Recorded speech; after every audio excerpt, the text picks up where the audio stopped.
So, welcome to our new video. And in last video, we had learned about minors and cofactors. So, उसमें जो आप लोगों ने सीखा था कि एक मैट्रिक्स का अगर हम मॉड लेते हैं तो उसको हम डिटर्मिनेंट लिख देते हैं। ठीक उसी प्रकार जब हम डिटर्मिनेंट के बारे में जान गए, कोई भी मैट्रिक्स दिया है उसको आप डिटर्मिनेंट ऑफ ए लिखते हो तो इट मीन्स कि mod of A we have to find. और मॉड ऑफ ए हम कैसे फाइंड करेंगे इस बारे में हम आपसे बात कर चुके हैं। आज फिर हम कुछ क्वेश्चंस लेके आ रहे हैं, उस पर हम बात करेंगे। लास्ट वीडियो में हमने बात किया था इसको जानने के बाद कि सिमेट्रिक एंड इसकी सिमेट्रिक की तो बात हुई थी, singular matrix and non singular matrix के बारे में बात हुई थी कि ऐसे मैट्रिक्स जिसकी वैल्यू 0 होती है और नॉट इक्वल टू 0 होती है। ये सारी बात हम कर चुके थे। और उसके बाद एक वर्ड आई थी माइनर्स और कोफैक्टर्स के बारे में। ये एक इम्पॉर्टेंट पार्ट है आपके सिलेबस का, इस अलजेब्रा का, क्योंकि ये माइनर्स और कोफैक्टर्स कई जगहों पे यूज होगा। अभी हम बात करने जा रहे हैं प्रॉपर्टीज के बारे में, डिटर्मिनेंट्स की प्रॉपर्टीज के बारे में। यहाँ भी कुछ प्रॉपर्टी जैसे हैं जो कोफैक्टर्स पे डिपेंड है, और इस कोफैक्टर्स का यूज हम आगे अभी मैट्रिक्स का कुछ पार्ट बचा हुआ है एडजॉइंट और इनवर्स फाइंड करने के लिए, and then after with the help of adjoint and inverse हम इक्वेशन सॉल्व करना सीखेंगे। और हर साल एक क्वेश्चन आपके बोर्ड के एग्जामिनेशन में इस इक्वेशन पे आता है। तो ये जो कोफैक्टर्स है ये एक इम्पॉर्टेंट पार्ट है जिसको आपको जानना ही पड़ेगा किसी तरह से, तो वो एक अलग ही चीज़ है। फिलहाल हम बात करने जा रहे हैं प्रॉपर्टीज ऑफ मैट्रिक्स डिटर्मिनेंट्स की। ये मैट्रिक्स और डिटर्मिनेंट्स जो बार बार वर्ड आ रहा है, जब भी मैं लिखूंगा कोई भी डिटर्मिनेंट्स तो पहले एक मैट्रिक्स लिखूंगा और उसका जब मॉड लूंगा तो वो डिटर्मिनेंट में कन्वर्ट होगा, या उस मैट्रिक्स के आगे डिटर्मिनेंट्स ऑफ ए हम लिख देते हैं। दोनों चीजें हम लिखते हैं और इसी पे डिपेंड हम सारे प्रॉपर्टीज के बारे में बात करेंगे। सो पहली प्रॉपर्टी हमारे पास क्या है उसके बारे में बात कर लें। पहली प्रॉपर्टी ये है कि कोई भी अगर हमारे पास एक मैट्रिक्स दिया हुआ है, स्क्वायर मैट्रिक्स दिया हुआ है आइदर ऑर्डर 2 का और ऑर्डर 3 का, उसकी वैल्यू जब हम फाइंड करेंगे मींस मॉड ऑफ ए जो फाइंड करेंगे that is equal to the element of any row और एनी कॉलम।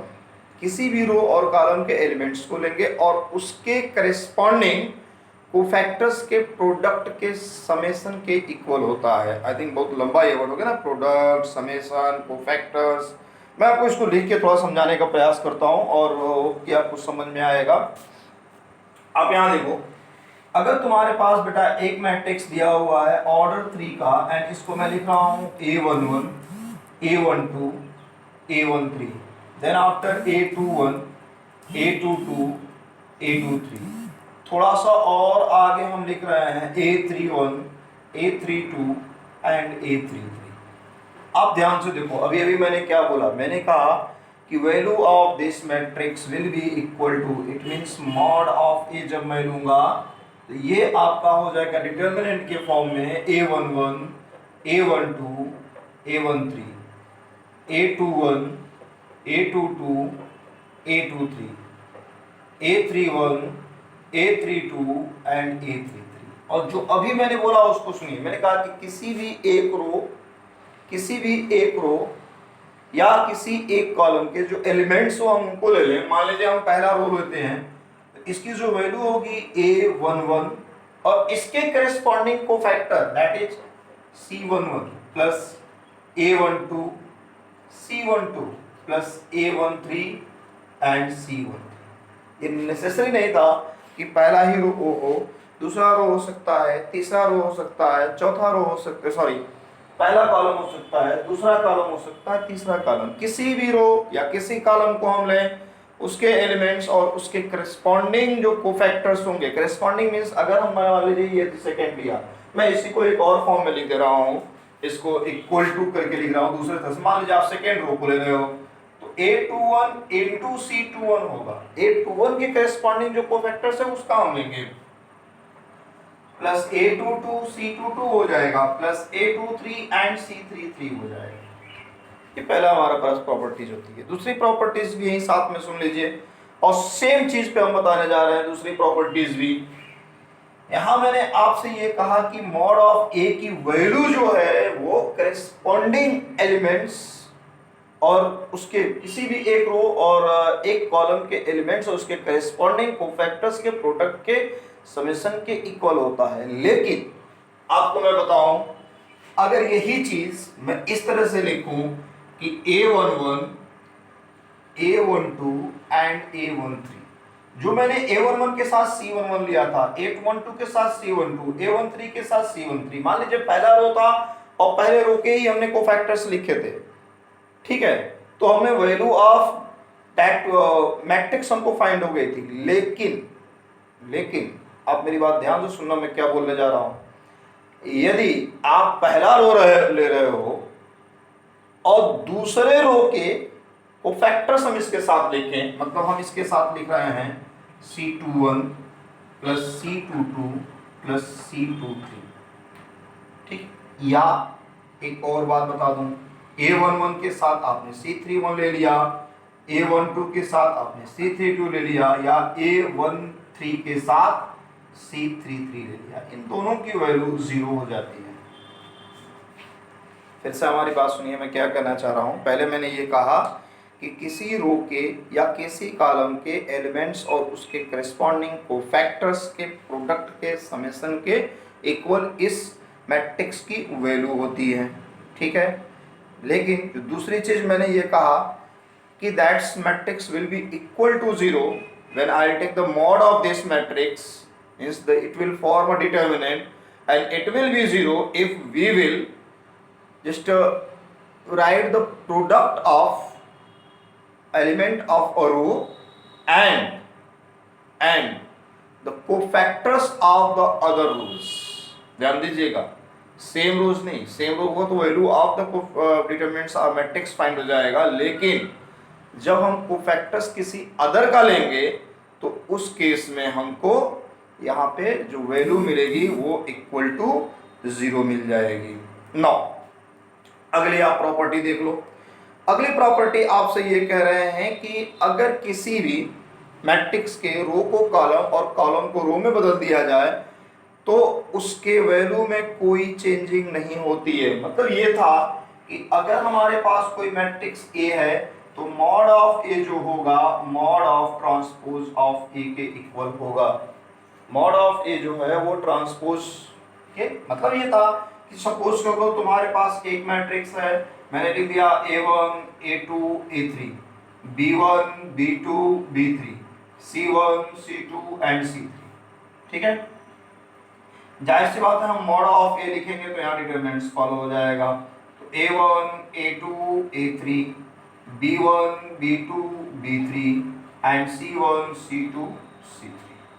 मैंने ये कहा यदि रो को कॉलम और कॉलम को रो में बदल दिया जाए तो उस डिटरमिनेंट्स की वैल्यू में कोई चेंजिंग नहीं आएगी। इट मींस हम इसको ऐसे भी लिख सकते हैं A1 B1 C1 A2 B2 C2 and A3 B3 C3। इसके वैल्यू में इसी को हमने लिखा था ऊपर, ए के ट्रांसपोज का अगर हम मॉड ले लें वो उसके इक्वल आ जाएगा। मुझे नहीं लगा कि इसमें कोई बहुत ज़्यादा परेशानी वाली बात है जहाँ से आपको लगे कि हाँ कोई दिक्कत आ रही है। अब आपको जैसे जो भी मैं चीज़ें बता रहा हूँ अगर आपके दिमाग में आ रहा सर कैसे, कई बार हम सोचते हैं ना कि sir whatever you are writing it is correct और नॉट, हम क्यों माने कि ये करेक्ट है कि नहीं है। आप एक चीज़ बताओ, मेरी बात बड़ी ध्यान से सुनना। मैंने कहा कि किसी रो या किसी कॉलम के एलिमेंट्स और उसके कोफैक्टर्स, मैं जब ए को लेके चल रहा हूँ तो पहला रो लिया, उसके करेस्पॉन्डिंग मैं कोफैक्टर्स ले रहा हूँ। जब मैं ए डैश के बारे में बात कर रहा हूँ तो पहला कॉलम ले लूँ और उसके करेस्पॉन्डिंग कोफैक्टर्स ले लूँ, वैल्यू तो दोनों की केस में सेम मिलेगी ना। और अगर दोनों ही केस में सेम मिल रही है तो हम कह सकते हैं कि mod of A should be equal to mod of transpose of A. ये मैट्रिक्स की लैंग्वेज हो गई। अगर हम इसको डिटर्मिनेंट्स में बात करें तो सिंपल ये कह सकते हैं कि अगर किसी डिटर्मिनेंट्स के रो को कॉलम में और कॉलम को रो में बदल दिया जाए तो उसके वैल्यू में कोई चेंजिंग नहीं आएगी। That is the first third property. अब फोर्थ में क्या होता है वो सुन लो। फोर्थ में आपका ये होता है कि अगर किसी मैट्रिक्स के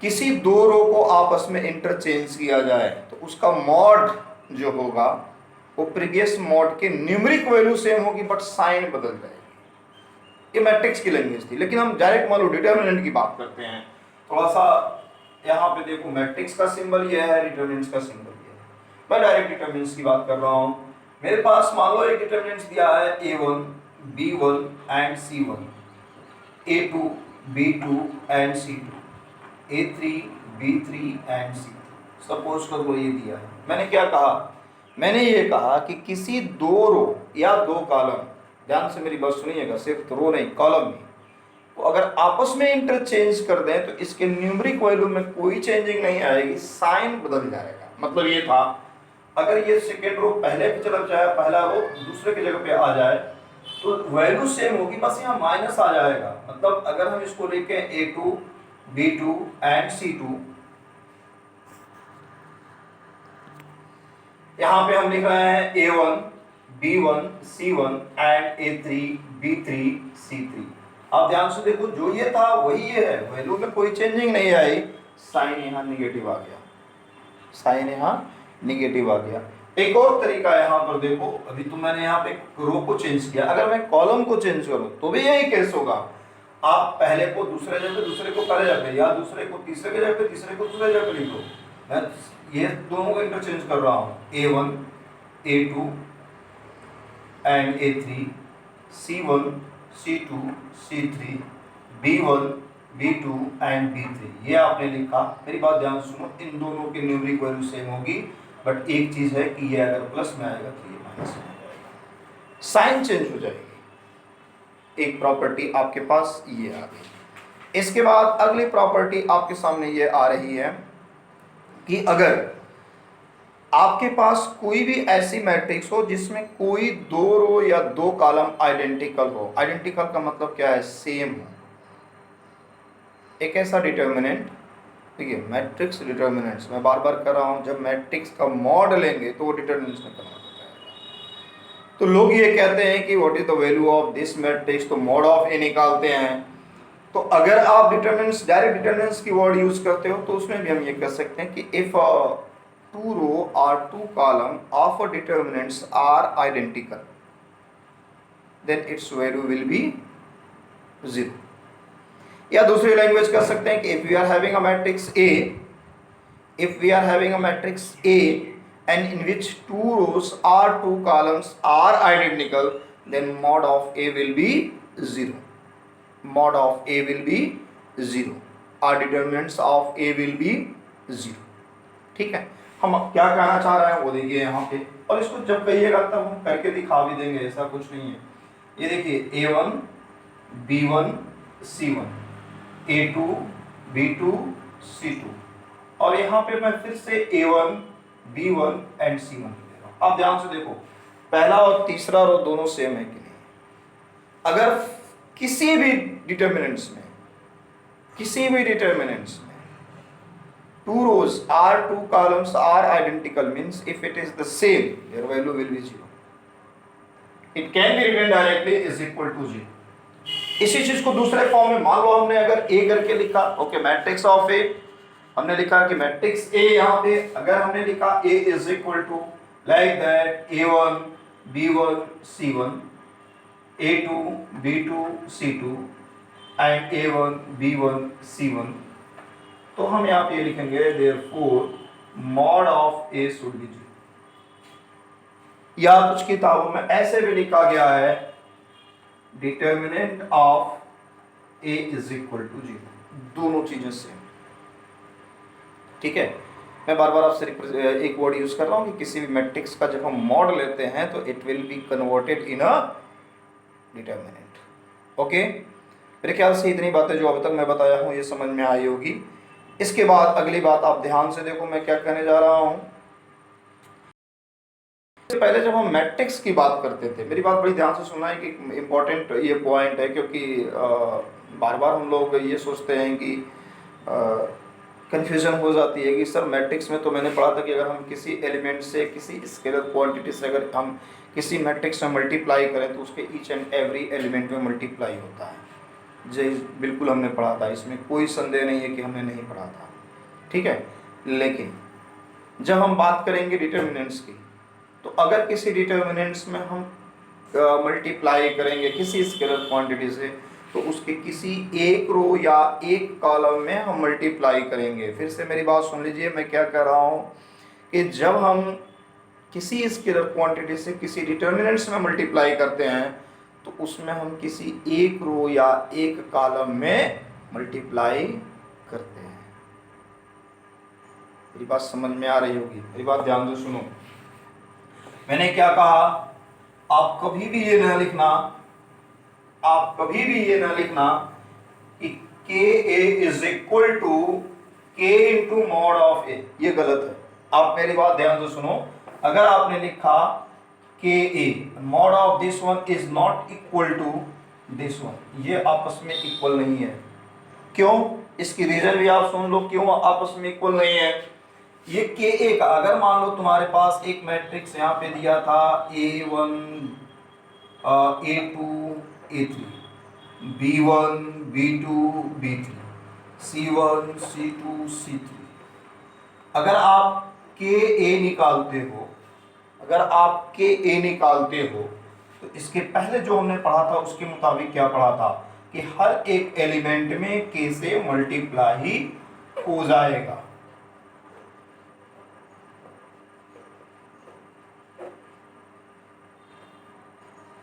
ये किसके लिए पढ़ा था? ये मैट्रिक्स के लिए पढ़ा था।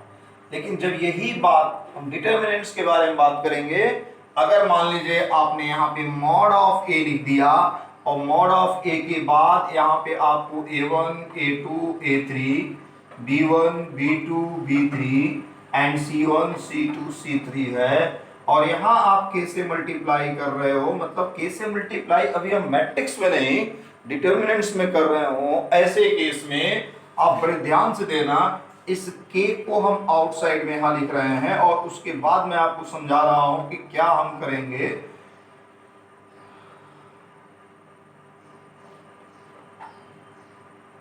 इस के का मल्टीप्लाई किसी एक रो या किसी एक कॉलम में होगा। मेरी बात ध्यान से सुनिएगा, इस के का मल्टीप्लिकेशन किसी एक रो या किसी एक कॉलम में होगा, हर एक एलिमेंट में नहीं होगा। क्योंकि अगर हर एक एलिमेंट में हुआ और हम वैल्यू फाइंड करें तो यहाँ पे k to the power common जो लेंगे ना वो n आएगा और k to the power n into mod of a आ जाएगा, where n is the number of element. यहाँ पे मान लीजिए 9 एलिमेंट है, k टू द पावर 9 आ जाएगा। मुझे नहीं लग रहा है कि इतना ज़्यादा डीप में जाने की जरूरत है। आप सिंपल एक चीज़ समझो, मैट्रिक्स में जब हम किसी स्केलर क्वांटिटी से मल्टीप्लाई किए थे तो उसके हर एक एलिमेंट में मल्टीप्लाई हुआ था, लेकिन डिटर्मिनेंट्स में अगर हम किसी स्केलर क्वांटिटी से मल्टीप्लाई करेंगे तो उसके किसी एक रो या किसी एक कॉलम में ही मल्टीप्लाई होगा, सब में नहीं होगा। मेरे ख्याल से ये चीज़ समझ में आ गई होगी। चलिए इसके बाद थोड़ा सा एक और बात आप लोगों से कर लूँ। अगर मान लीजिए किसी डिटर्मिनेंट्स में कोई एक रो या एक कॉलम को हम स्प्लिट करते हैं। स्प्लिट का मतलब क्या, उसको प्लस या माइनस के फॉर्म में ब्रेक करते हैं। जैसे मान लीजिए आपके सामने एक डिटर्मिनेंट्स दिया है और यहाँ पे लिखा है पहला रो A1 plus alpha, A2 plus beta and A3 plus gamma, और दूसरा आपका B1 B2 B3 C1 C2 C, ये आपको दिया है। सपोज कर लीजिए ये आपको दिया हुआ है, ठीक है। अब आप ध्यान से देखो, मैंने क्या कहा, इसको मैं लिख सकता हूं सिर्फ एक रो, दोनों रो या तीनों रो में कोई दिक्कत नहीं है। ये सिर्फ एक रो को मैंने स्प्लिट फॉर्म में लिखा है और यह एक रो क्या करेगा, इस पूरे डिटर्मिनेंट्स को दो पार्ट में डिवाइड कर देगा। मतलब एक डिटर्मिनेंट्स हमारा हो जाएगा A1 A2 A3 B1 B2 B3 C1 C2 C3 plus alpha beta gamma B1 B2 B3 C1 C2 and C। ये हमारे पास हो जाएगा। बात तुम्हारी समझ रहे हैं कि नहीं? ये हमारे पास हो जाएगा। और ये सिर्फ रो, पहले रो या दूसरे रो या तीसरे रो की वजह से नहीं हो रहा है। अगर कॉलम में भी ऐसा होता, मान लीजिए मैंने यहाँ पहले रो के बारे में बात किया, मैं एक दूसरा एग्जांपल लेता हूँ जहाँ मैं ये लिख दे रहा हूँ A1 A2 plus alpha and A3, B1 B2 plus beta and B3, C1 C2 plus gamma and C3। ये भी दो पार्ट में डिवाइड होगा। अब ध्यान से मेरी बात सुनो, ये भी दो पार्ट में डिवाइड हो जाएगा। ये क्या हो जाएगा आपके पास A1 B1 C1, A2 B2 C2, A3 B3 and C3 plus A1 B1 and C1। अभी देखो यहाँ प्लस स्प्लिट हो रही, तो जो सेकेंड कॉलम है ना वो alpha beta gamma and this one will be same as A3 B3 and C3। ये हमारे पास एक प्रॉपर्टीज होती है जो कि काफी इंपॉर्टेंट है और ये बार बार यूटिलाइज भी होगी। जो तीसरी और इम्पोर्टेंट चीज आपको मैं बताने जा रहा हूँ वो भी आप ध्यान से सुन लो, क्योंकि ये सारी चीजें आपके लिए इम्पोर्टेंट हैं और हमको जानना ही पड़ेगा। वो ये है कि अगर हमारे पास कोई भी स्क्वायर मैट्रिक्स दिया हुआ है और जैसा कि हमने यहाँ पे लिखा ये एडिशन के बारे में, ये एडिशन सपोज कर लो यहाँ पे अल्फा बीटा गामा हो, ठीक है। हो सकता है यहाँ पे इसके साथ मान लो हमारे पास k है, यहाँ पर भी अगर k आए और यहाँ पर भी k आए, जाहिर सी बात है ये k और k आएगा। और अभी अभी हमने क्या कहा कि किसी एक रो या एक कॉलम में हम मल्टीप्लाई करते हैं, तो इस k को क्या हम यहाँ नहीं लिख सकते? लिख सकते हैं। अगर नहीं समझ में आया होगा फिर से समझिए। जो A1 A2 A3 को मैंने स्प्लिट किया था A1 plus alpha A2 plus beta and A3 plus gamma, दूसरी भाषा में ये कह सकता हूँ कि यदि अल्फा बीटा गामा में कुछ कॉमन फैक्टर हो तो उस कॉमन फैक्टर को बाहर यहाँ लिख सकते हैं। क्योंकि यहाँ हमने क्या पढ़ा, अगर k से मल्टीप्लाई करेंगे तो किसी एक रो या एक कॉलम में ही मल्टीप्लाई होगा, सब में नहीं होगा। जैसे कि आपको मैं यहाँ फिर से एक बार लिख के समझा दूं, हम इसको KA1 KA2 KA3 B1 B2 B3 C1 C2 and C3 हर एक एलिमेंट में नहीं मल्टीप्लाई होगा, किसी एक रो या एक कॉलम में मल्टीप्लाई करेंगे। तो अगर यहाँ पे सपोज कर लो अल्फा बीटा का कॉमन फैक्टर k हो, k into alpha k into beta k into gamma, तो यहाँ पर तो k into alpha k into beta k into gamma आएगा। हम उसको सिंपली क्या करेंगे, कॉमन ले लेंगे। हम उसको सिंपली कॉमन ले लेंगे। तो मैं ये कहना चाह रहा था कि अगर कुछ कॉमन फैक्टर हो तो उसको हम बाहर ले सकते हैं, इसमें किसी तरह की कोई कठिनाई नहीं होनी चाहिए। अगला हमारे पास देख लीजिए, अगला हम ये बात करते हैं कि अगर कोई भी हमारे पास डिटर्मिनेंट्स दिया है या कर सकते हैं एक मैट्रिक्स ए दिया हुआ है और उसका कोई एक रो और एक कॉलम के सारे एलिमेंट्स जीरो हो। लाइक अगर मान लीजिए आपने लिखा 0 0 0 B1 B2 B3 C1 C2 C3, इसकी वैल्यू 0 हो जाएगी, सोचना भी नहीं है। अगर एक मैट्रिक्स दिया है, उस मैट्रिक्स का हर एक रो आपका कोई एक रो 0 हो या कोई एक कॉलम के सारे एलिमेंट्स 0 हो, आप मेरी बात फिर से ध्यान से सुन लो, तो जब हम मॉड ऑफ ए निकालेंगे that will be directly equal to 0, ठीक है। अगले हमारे पास प्रॉपर्टी ये है कि अगर हमारे पास दो मैट्रिक्स दिए हुए हैं ए और बी, ध्यान से सुना, मैं मैट्रिक्स के बारे में बात कर रहा हूं, ए और बी, और इसमें अगर मान लो तुमने इनका प्रोडक्ट फाइंड किया और प्रोडक्ट फाइंड करने के बाद भी एक मैट्रिक्स मिलेगा, तो उस मैट्रिक्स का जब मैं मॉड लूंगा तो एक डिटर्मिनेंट मिलेगा। ये जो होगा that should be equal to the mod of A into mod of B. ध्यान से सुनिएगा, ये जो वैल्यू आएगी मॉड ऑफ ए बी, ये होगी मॉड ऑफ ए बी का मतलब क्या, product of A B, matrix A B find किया, उसको वैल्यू फाइंड किया, देन वो हमारा एक न्यूमरिक नंबर मिलेगा। ऐसे ही मॉड ऑफ ए एक numeric number, mod of B एक न्यूमरिक नंबर, दोनों को जब प्रोडक्ट फाइंड करेंगे ना तो ये इसके इक्वल आ जाएगा। ये भी दिमाग में रखिएगा।